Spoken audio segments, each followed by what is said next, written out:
I'm Bangkok Man, and today we are interviewing Warwick Davis. So, you appeared in Doctor Who in A Nightmare in Silver as a character called Porridge. Did you watch Doctor Who before you got the part, and who is your favourite Doctor? Well, I've been watching Doctor Who ever since I was about probably your age. Yeah. Maybe even a bit younger. And I used to hide behind the sofa, peek over, and but really enjoy it. And I would wait for every Saturday evening when it would be on again to find out what happened next. And they would always leave you on a cliffhanger, wouldn't they? Yeah. As they still do today.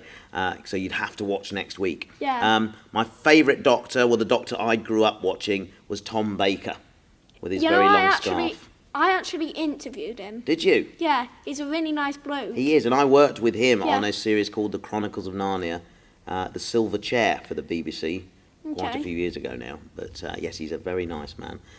So him and probably John Pertwee as well. I saw a little bit of his stuff when I was quite young. And I really like the David Tennant Doctor. I thought he was very good. But Matt Smith, because I worked with him, a great admirer of the way that he took the script and just turned it into a brilliant performance as well. Yeah, he did. He's probably one of my favourites. Oh, I wonder why. How did you feel when you landed the part of Wicket in Star Wars in 1983? Well, I was 11 years old, so I was really, really excited to get that part.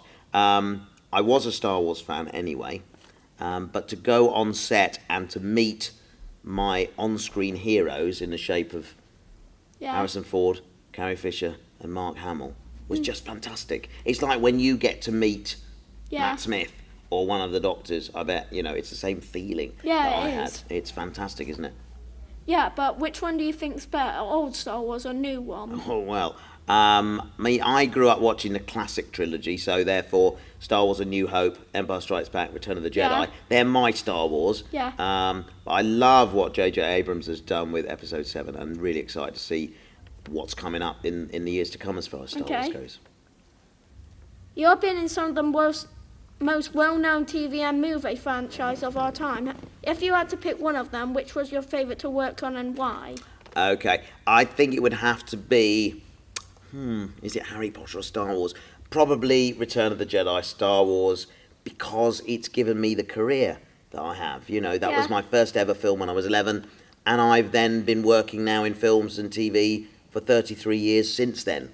So without that, I wouldn't be doing what I do. I wouldn't be talking to you today. Yeah. Okay, so on to the next question. Very good. What was it like filming Doctor Who and working with Matt Smith and Jenna Coleman on set? Well, I was really excited when I was cast in Doctor Who because it was one of those things that I wanted to tick off in my career that I've done. So basically, I had ambition to do the Top Gear lap in a reasonably priced car. Tick that one. Yeah. Doctor Who was another one. And I'd tried for years to get in it. And all of a sudden, the chance came with this episode, Nightmare in Silver. This is actually the costume Matt wore in that.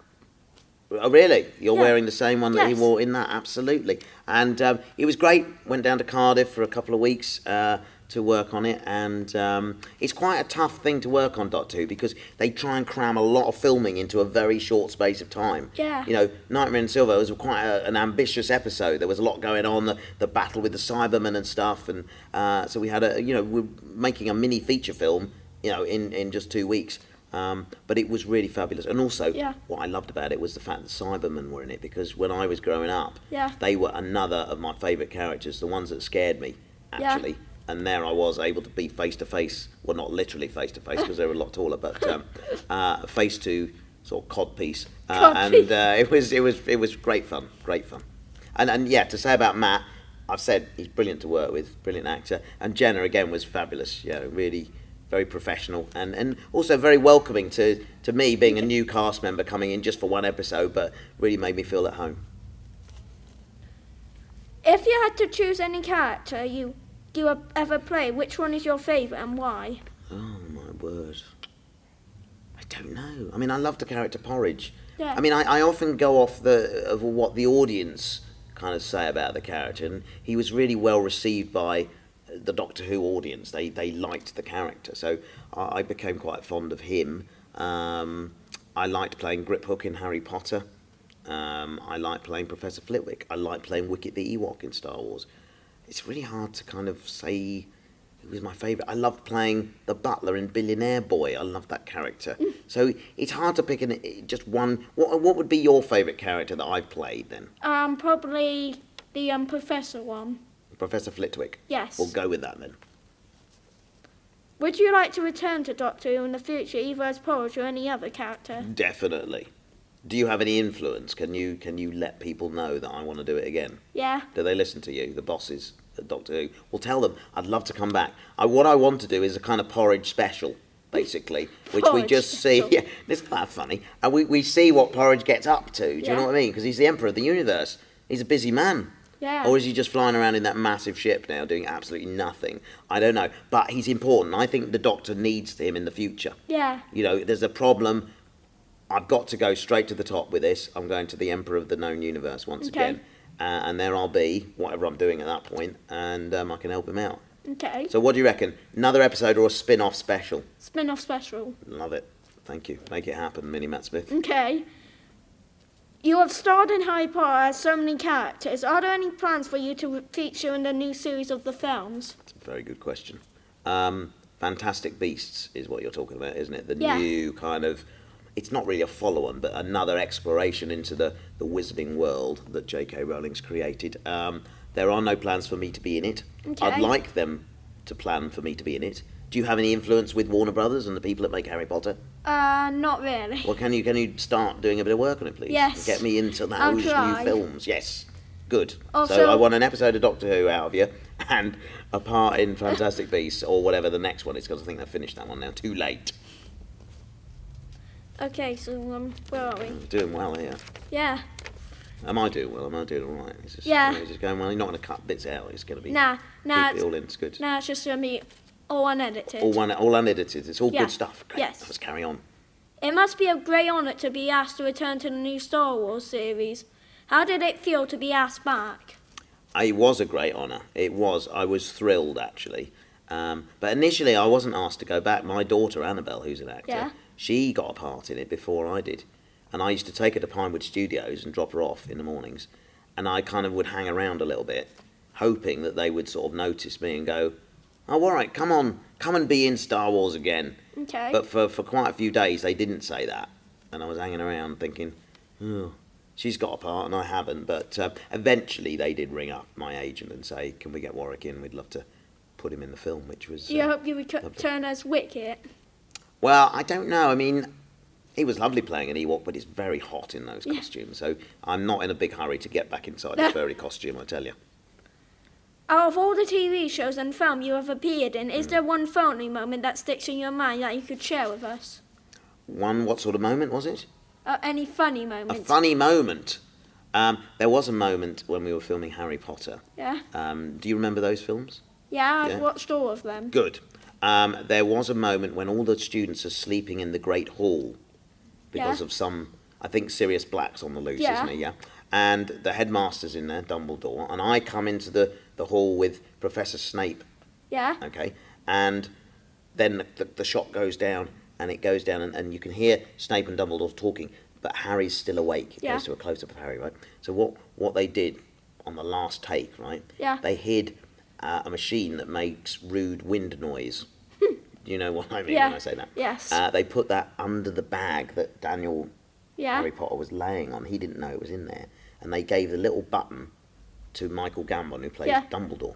So as the camera came down, the hall is quiet, 300 sleeping students. Yeah? Camera comes down. Suddenly, okay, and that's what Daniel did. He started laughing. And then the laughter spread amongst all of the other students in the hall. And Yeah. they got it on film. And I think it's somewhere on the DVD, if I'm Alright. not mistaken. So look out for it. Okay. Do you have any advice for me as a young actor slash presenter with a disability on how to break into the industry? You know, Minnie Matt Smith, keep doing what you are doing because you're brilliant at it. Your USP is being Minnie Matt Smith and Yeah. being a really good interviewer and also getting brilliant interviews with brilliant actors. You know? I mean, just name some brilliant actors that you've interviewed. Tom Baker, Warwick Davis. That's the right answer. You can stop there because it's already brilliant. Okay, so just keep doing what you're doing. Yeah. And sort of, yeah, just believe in yourself, which you do. You do all the right things already. You're going to be a success at this. You are a success at this already, Yeah.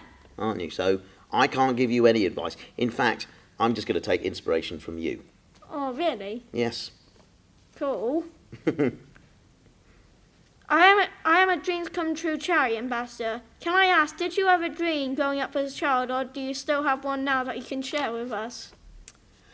Well, you know what? I did have a dream when I was growing up as a child, and because I was a lot shorter than everyone else, my dream then was impossible. My dream was to drive a go-kart. I was wanting to race in a go-kart, but I could never reach the pedals, and nobody could make this happen until recently. I went to a go-kart track, and a very nice man there said, I can fix this, and he put some wooden blocks on the pedals. Really? And now I was able to reach them, and I can now race a go-kart, which is brilliant. So that's something I've wanted to do since I was about 7, and I'm 46 now. Okay. I don't look it, but I am, and I can now race a go-kart. So that's kind of a dream come true for me, and that's very exciting. Finally, you famously played a character called the Leprechaun in the 90s and made 5 films. I brought some torches with me. Can we shine them in the faces, turn down the lights, and end the interview by saying, I'm the Leprechaun? We can indeed. And Minnie Matt Smith, I hope you haven't seen any of these films, have you? No. Oh, good. I wouldn't. Don't even trouble to see them. I mean, yeah, just don't. Otherwise, you may well see me go down in your estimations. Right, now, so we're going to get some torches now. We're going to do this. Okay. So how's your Irish accent? It's not very good. Okay, I'll give you a bit of training. Just disclaimer on the video, my Irish accent isn't that good. Okay, so it's like this. It's like, I don't know whether I can do it anymore. It's sort of, you go, I'm the leprechaun. Okay. Can you do that? Yeah. Do you want to have a little rehearsal before we actually go for a take? No, I think I got it. Oh, you're going to go for it? Okay, so torches here. So, and then we're going to have a sort of an action. 3, 2, 1, action. Right, okay, lights are going down. Here we go. 3, 2, 1, action. I'm the leprechaun. Okay, hang on. I was doing a laugh first. We have to do an evil laugh, then we'll say it. Or do you want to say I'm the leprechaun, then laugh? Yeah. What? Yeah, let's do that. Which one? So say The second one. I'm the leprechaun, then laugh. Yes. Okay, take 2. 3, 2, 1, action. I'm a leprechaun. I think that was pretty good. It's very good.